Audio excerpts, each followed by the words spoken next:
কি করছো পপি? আলুর ভর্তা বানাচ্ছি। আলু ভর্তা কিভাবে বানাতে হয়? হ্যাঁ, এইভাবে বানাই আমি, কারণ আমার হাত পচা সেজন্য। এটা আবার কেমন কথা? হাত পচা কোথায় থেকে দেই? হাত পচা? হ্যাঁ, তো হাত তো ভালোই, তোমার হাত আবার কোথায় থেকে পচলো? আরে আমার হাত পচা। এটা কেমন কথা হাত পচা? হাত হ্যাঁ, পচা? আপুরও বলে আমার হাত পচা সেজন্য আমি তো আমি তো দেখলাম হাতের মধ্যে কোনো ঘাওটাও নাই, কোনো গুটাগাটি নাই। আরে এমনি না, হাত পচা ভিতরে। ভর্তা বানালে ভর্তা নষ্ট হয়ে যায়, সেজন্য আমার হাত পচা সবাই বলে, আমিও বলি হাত পচা। এটা কোনো কথা? আমি আগামাথা কিছু বুঝতেছি না। কি বুঝবা তুমি? আলু ভর্তা বানাবে? আলু ভর্তা তো হাতে মেখে আমরা সবসময় আলু ভর্তা বানাই। এটা কি হাত পচা? কি বলছে তোমাদের এগুলো? ভালোর জন্য আমি এইভাবে ভর্তা বানাইতেছি। তোমরা বলছো আমাকে আলুর ভর্তা বানাইতে, তাই আমি তোমাদের ভালোর জন্য আমার হাত পচা, সেজন্য আমি এইভাবে আলু ভর্তা বানাচ্ছি। আবার বলতেছে হাত পচা, হাত পচা। তুমি বলতেছো না? না আমি সত্যি। বুঝি না, বুঝিয়ে বলো। মানে বুঝিয়ে বলতেছি, শোনো।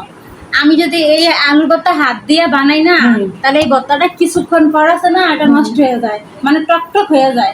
সেজন্য আমার হাত পচা। সবাই বলে যে আমি হাত দিয়ে তরকারি ধরলে, আলু ভর্তা বানাইলে ওই আলু নষ্ট হয়ে যায় না, সেজন্য বললাম যে আমার হাত পচা।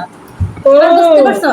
সেটা বুঝিয়ে বলবো না যে আপু আমার হাতে কোনো কিছু যদি ধরি তাহলে সেটা নষ্ট হয়ে যায়, হ্যাঁ। বেশিক্ষণ থাকে না।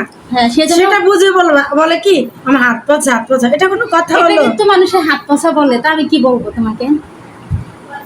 যাক বানাও। এটা না আমি কিনে দিয়েছিলাম, হ্যাঁ, তুমি কিনে দিয়েছো। চাঁদপুর থেকে আনছিলাম। আমি এখন এখানে আমি সব যাক ভালো হয়েছে, হাত পচা যেহেতু তাহলে এটাতে বানাতে হবে ভর্তা, আর নষ্ট হবে না। হ্যাঁ, আমি এনেছিলাম শুটকির ভর্তা বানানোর জন্য। যে কোনো ভর্তাই বানানো যাবে।